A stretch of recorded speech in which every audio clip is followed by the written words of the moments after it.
আসেন আপনাদেরকে দেখাই যে আমার দেশি মুরগিগুলো কই ডিম পারছে। দেখেন এরা ডিম পাড়ার জায়গা পায় না, এমন জায়গায় ডিম পারছে আমি আর ডিমগুলো উঠাই নিয়ে আসতে পারতেছি না। দেখি ক্যামেরাটা মারা দাও তো। এই যে দেখেন এটা ডিম দিছে কোথায়। এখানে দেশি মুরগি আছে আর একটা কি দুইটা ফার্মি মুরগি আছে আমার। এটা আমি আগামীকালকে ডিম উঠাইছি এখান থেকে, আজকে দেখতেছি আবার ডিম পেড়ে ভরাই দিছে। তো এই ডিমগুলো আজকে উঠাবো, আজকে এই ডিমগুলো উঠাই নিব, কারণ বেশি দিন ডিম রাখতেছি না গরমের মধ্যে। এই গরমের মধ্যে নিচে যদি ডিম রাখি তাহলে সমস্যা হয়। এগুলো দেখতে পাচ্ছেন এগুলো হচ্ছে ফার্মি মুরগি। হ্যাঁ, আমরা কি করেছি ফার্মি মুরগি আর দেশি মুরগির ক্রস বিট করার চেষ্টা করতেছি, মোটামুটি আমরা সাকসেসফুল। এখানে দেশি মুরগি এগুলা আর ফার্মি আর দেশির ক্রস বিট অলরেডি ডিমে চলে আসছে। তো ডিমের সাইজটা একটু দেখে পার্থক্য বলে বুঝতে পারবেন। এইটা হচ্ছে দেশি মুরগির ডিম, আর এটা হচ্ছে ফার্মি এবং দেশি মুরগির ক্রস ডিম, আর এইটা হচ্ছে ফার্মি মুরগির ডিম। পার্থক্যটা আপনাদের সামনে তিনটা ডিম আপনাদেরকে দেখাই, দেখলে বুঝতে পারবেন আমরা এখানে সুবিধা কি পাচ্ছি। এই যে এটা হচ্ছে ফার্মি, এটা ফার্মি দেশি মুরগির ক্রস, আর এটা হচ্ছে দেশি মুরগি। এটা হচ্ছে দেশি মুরগি, এটা হচ্ছে মিডিয়াম ছোটো সাইজ, এটা হচ্ছে ফার্মি মিডিয়াম সাইজ, আর ফার্মিতে ক্রস মিডিয়াম সাইজ, আর এটা হচ্ছে ফার্মি বড় সাইজের ডিম। তো আমার এখানে দেখতে পাচ্ছেন এই যে মুরগিগুলা, এই মুরগিগুলা কিন্তু দেশি মুরগির মতো দেখতে, হালকা পাতলা ফার্মি মুরগির মতো দেখতে হয়েছে। বাকি যেগুলো দেশি মুরগি ফার্মির মতো হচ্ছে সেগুলো আমরা আল্লাহ আকবার করে দিচ্ছি অথবা বিক্রি করে দিতেছি। তো এই যে এখানে আমাদের লাভটা কি হচ্ছে, লাভ হচ্ছে আমাদের ডিমের পরিমাণ অনেক হচ্ছে, আমরা প্রচুর পরিমাণে ডিম পাচ্ছি এবং বীজ ডিম পাচ্ছি যেগুলো থেকে বাচ্চা তৈরি করতে পারতেছি। পাশাপাশি হচ্ছে এখানে আমাদের যে মুরগিগুলোর খাবার খরচ একেবারেই কম। আমি মাত্র 30 টাকা থেকে 35 টাকা কেজির খাবার খাওয়াই। তো এই কেজির খাবার খাওয়াই কিন্তু মানে যে কোনো মুরগি পাললেই লাভ হবে।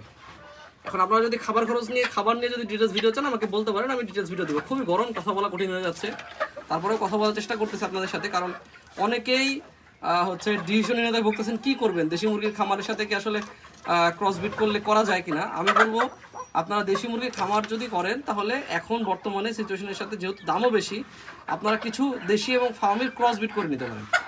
এবং ক্রসবিট করলে আমি প্র্যাকটিক্যালি বলতেছি আপনার প্রচুর পরিমাণে ডিম পাবেন। আর ডিম মানেই হচ্ছে বাচ্চা, ডিম মানেই হচ্ছে ডিমের সরাসরি বিক্রি। আমার এই ডিমগুলো কিন্তু সরাসরি বিক্রি হয় এবং সরাসরি আমি বাড়িতেও খাই। এবং অর্গানিক খাবার কিন্তু পাওয়া যায় না, এখন কিন্তু অর্গানিক আমরা খাবার খাচ্ছি। অর্গানিক খাবারের উপরে ডিপেন্ড করে হচ্ছে আপনি অর্গানিক করতেছেন না হচ্ছে আপনি হচ্ছে অর্গানিক বাদে করতেছেন। তো আমার এইখানে যে মুরগিগুলা খাবার খায় ফুললি অর্গানিক খাবার খায়। এখানে বিন্দুমাত্র কোনো প্রকার কোনো অ্যান্টিবায়োটিক নাই, কোনো কেমিক্যাল নাই, কোনো ফিড নাই, কোনো প্রিজারভেটিভ নাই, কিচ্ছু নাই। তো অর্গানিক খাবার খেয়ে যে ডিমটা হয় সেটা কিন্তু অর্গানিকই হয়। তো আমরা এই অর্গানিক খাবারটা বাড়িতে খাচ্ছি, মানুষকে খাওয়াতে পারতেছি। পাশাপাশি এই মুরগিগুলোও কিন্তু অর্গানিক, তো মুরগির মাংসটাও কিন্তু অর্গানিকভাবে আমরা সংগ্রহ করতে পারতেছি। এটা হচ্ছে আমাদের জন্য একটা বড় অ্যাচিভমেন্ট। পাশাপাশি হচ্ছে অল্প খরচে অল্প বিনিয়োগে আমরা ভালো একটা টাকা প্রফিট করতেছি। প্রফিটের বিষয়ে আপনাদেরকে বলবো না, কারণ আমি এর আগে যতবারই এটার হিসাব নিকাশ দিতে গেছি বা বলতে গেছি ততবারই আমার খামারে কোনো কোনো একটা প্রবলেম হয়েছে।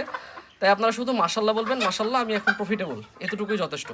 আর আমি চেষ্টা করবো মাঝে মধ্যে আপনাদেরকে এরকম ইনফরমেটিভ ভিডিও দেওয়ার জন্য, যাতে আপনারা আপনাদের ফার্মিং জগৎটাকে একটু মানে হচ্ছে সুন্দর করতে পারেন।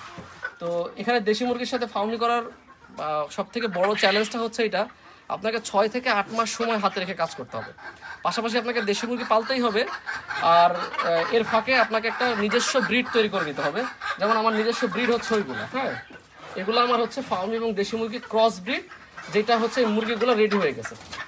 এই মুরগিগুলো রেডি হয়ে গেছে, আর এক ব্যাচ মুরগি রেডি হয়ে গেলে আমি প্রতিদিন 150-র মতো ডিম পাবো, যেগুলো হচ্ছে আমার দেশি মুরগির ডিম হিসেবেই গণ্য হবে। বাজারে গেলে দেশি মুরগির ডিম হিসেবে গণ্য হবে। এর বাচ্চাগুলো দেশি মুরগি বলে গণ্য হবে, এদের খাবার খরচও কম। তো আশা করি আমি আপনাদেরকে বোঝাতে পেরেছি যে ক্রস ব্রিডটা করলে প্রফিটেবল কতটুকু হওয়া যায়, এবং আমি আমার জায়গা থেকে প্রফিটেবল হয়েছি। আপনারা চাইলে এটা করতে পারেন। আমার এখানে কোনো লাভ লস নাই, কারণ আমি এখানে না আপনাদের কাছে মুরগি বেচবো, না ক্রস ব্রিডের বাচ্চা বেচবো, না হচ্ছে ক্রস ব্রিড কোনো কিছু করবো, আমি এগুলোর মধ্যে নাই।